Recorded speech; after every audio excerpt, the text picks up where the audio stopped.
Compreender as mudanças que a OTAN passou após a Guerra Fria é importante para entender seus princípios e objetivos ao longo dos anos.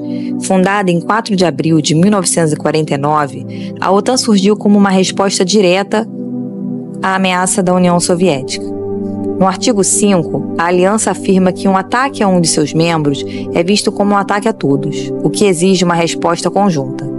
Essa cláusula de defesa coletiva se tornou o pilar essencial da organização, firmando o compromisso entre os países participantes. Nas décadas seguintes, a OTAN criou documentos chamados conceitos estratégicos para guiar o planejamento defensivo. Durante a Guerra Fria, foram elaborados 4 conceitos que definiram as políticas e as diretrizes da aliança diante das incertezas da época. Vamos conhecê-los. Primeiro conceito estratégico, 1949 a 1950. Criado logo após a fundação da OTAN, esse conceito ressaltou a importância da dissuasão e da defesa coletiva, promovendo a solidariedade entre os países da aliança. Segundo conceito estratégico, 1952 a 1955. Nessa fase, a OTAN passou a valorizar um poder militar significativo e a capacidade de agir rapidamente. Esse conceito destacou a defesa da aliança e a destruição da capacidade bélica soviética, além de integrar o uso de armas nucleares como uma forma de manter a paz. Terceiro conceito estratégico, 1967. Aqui, a OTAN introduziu a doutrina da retaliação massiva, que previa o uso de armas nucleares como resposta a agressões. Também trouxe flexibilidade, permitindo que forças convencionais fossem usadas em situações de conflitos menores. Quarto conceito estratégico, 1969 a 1970. Esse conceito mostrou que as tensões internacionais podem ser resolvidas não só por meio militar, mas também com iniciativas políticas e diplomáticas. A ideia era preservar a paz através do controle de armas e da promoção de diálogos políticos. Como vimos, durante a Guerra Fria, a OTAN ajustou suas estratégias conforme a interação entre os Estados Unidos e a União Soviética. No entanto, surpreendentemente, o fim do bloco comunista não resultou no desmantelamento da aliança. Pelo contrário, depois de anos sem grandes conflitos, a OTAN não só cresceu em número de países membros, mas também ampliou sua área de atuação, realizando operações em várias partes do mundo. É essa contradição que iremos explorar na sequência.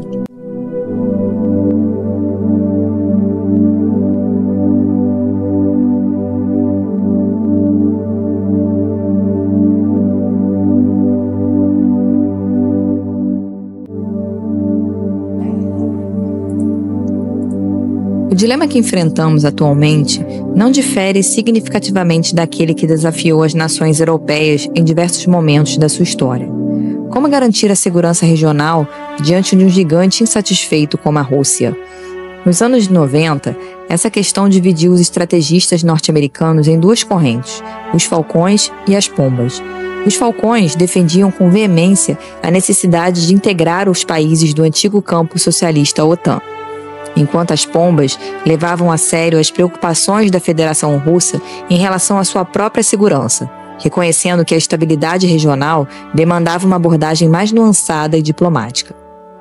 Entre os especialistas, de maneira geral, os falcões gozavam do apoio dos teóricos liberais, que argumentavam que o poder militar era um elemento fundamental para a consolidação e proteção das instituições representativas emergentes. Em contrapartida, os realistas, alinhando-se às pombas, alertavam que a verdadeira estabilidade sistêmica só poderia ser alcançada se os interesses da Federação Russa fossem efetivamente incorporados à nova ordem global. Desde que os pedidos de proteção das ex-repúblicas soviéticas se tornaram públicos, não faltaram advertências sobre os riscos associados à incorporação dessas nações à OTAN. Em 1995, após o governo Clinton anunciar o Programa Parceria para a Paz, que deu início ao processo de integração militar dos países do leste europeu com a aliança, William J. Burns, então oficial da Embaixada dos Estados Unidos em Moscou, informou às autoridades de seu país que, abre aspas, a hostilidade em relação à expansão inicial da OTAN é amplamente sentida em todo o espectro político doméstico aqui, fecha aspas. 3 anos depois, George Kennan descreveu o cerco militar como um erro trágico. Em uma entrevista ao jornalista Thomas Friedman, o pai da contenção advertiu que essa abordagem não apenas isolaria a Rússia, mas também reforçaria sentimentos anti-ocidentais no país e alimentaria um ciclo de hostilidade e desconfiança entre as grandes potências. No rescaldo da invasão da Crimeia, Henry Kissinger advertiu que tratar a Ucrânia como parte de uma confrontação leste-oeste comprometeria por décadas qualquer perspectiva de integração entre a Rússia e o Ocidente. Na mesma linha, o cientista político John Mearsheimer enfatizou que, desde meados da década de 90, o Kremlin havia deixado claro que considerava a expansão da OTAN uma violação tácita das promessas feitas após a Guerra Fria e uma ameaça à sua soberania nacional. No entanto, a despeito dos alertas, houve 3 ondas de crescimento da OTAN, cada uma delas aproximando a aliança militar das fronteiras russas. 1999, Polônia, Hungria e República Tcheca, antigos membros do Pacto de Varsóvia, foram incorporados, simbolizando o rompimento com a antiga esfera de influência soviética. 2004, 7 países aderiram à aliança, incluindo as repúblicas bálticas Estônia, Letônia e Lituânia, além de Bulgária, Romênia, Eslováquia e Eslovênia, consolidando um cinturão estratégico no leste europeu. 2009 a 2023. A tendência se aprofundou com a entrada da Albânia, Croácia, Montenegro, Macedônia do Norte, Finlândia e, finalmente, Suécia. Esta última em um contexto de crescente tensão provocada pela guerra na Ucrânia. Esses movimentos sucessivos, embora justificados pelos Estados-membros como escolhas soberanas de países democráticos, foram interpretados por Moscou como um cerco gradual, alimentando uma narrativa de insegurança que culminaria na radicalização das posturas do Kremlin em relação ao Ocidente. Assim, quando a ocupação russa se intensificou em fevereiro de 2022, analistas de diversos espectros ideológicos concordaram que a crise ucraniana era uma consequência direta da estratégia do cerco ocidental. A lógica parece simples. Se as previsões desses especialistas se concretizaram, então suas análises estariam corretas. Entretanto, ao examinar de forma mais crítica as decisões que conduziram ao conflito, torna-se evidente que essa tese não se sustenta completamente.